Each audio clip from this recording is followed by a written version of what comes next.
5 main lines of common actions we have decided to do together. First, common work to address the many root causes of the phenomenon, starting from the crisis in Syria. As Jean said, I have put the issue on the agenda of the Foreign Affairs Council that will meet here on Monday. So for that specific issue, maybe we'll go back to that on Monday. But we have decided with our partners around the table tonight to work together to start a political process, finally, that can bring an end to the war in Syria. Within the UN framework, within the international efforts that are made under that umbrella, but we need, together with the security track, together with the humanitarian track on the crisis in Syria, have that political transition starting. And we've agreed to do that work jointly together. Second, the support to the countries that are mainly hosting the refugees around Syria, and namely Turkey, Jordan and Lebanon. Commending them is not enough.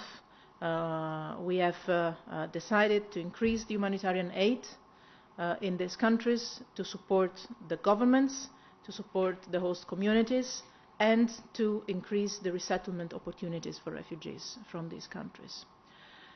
Third, we have decided together to support the transit countries, mainly the Western Balkan ones, with a series of measures that Jean just mentioned and that I know the interior ministers have been discussing also the rest of the day.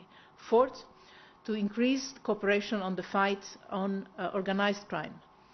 You know very well our work against smugglers and traffickers on the Mediterranean, on the central Mediterranean route, has focused very much on the fight against the criminal networks with the naval operation that is up and running and has entered its second phase just yesterday. Was it the day before yesterday? Yesterday. We need to intensify cooperation on the judicial and police level on the Western Balkan route as well, and increase and improve border management capacity on that route, which is a different nature. It's not a sea border, it's a land border. In some aspects it's easier, in some aspects it's more complicated. Fifth, but not last, we have decided together to work with countries of origin of irregular migrants, discussing return and reintegration of migrants not entitled to international protection, and in parallel discussing ways to improve security, social economic conditions, education opportunities, in particular for young people,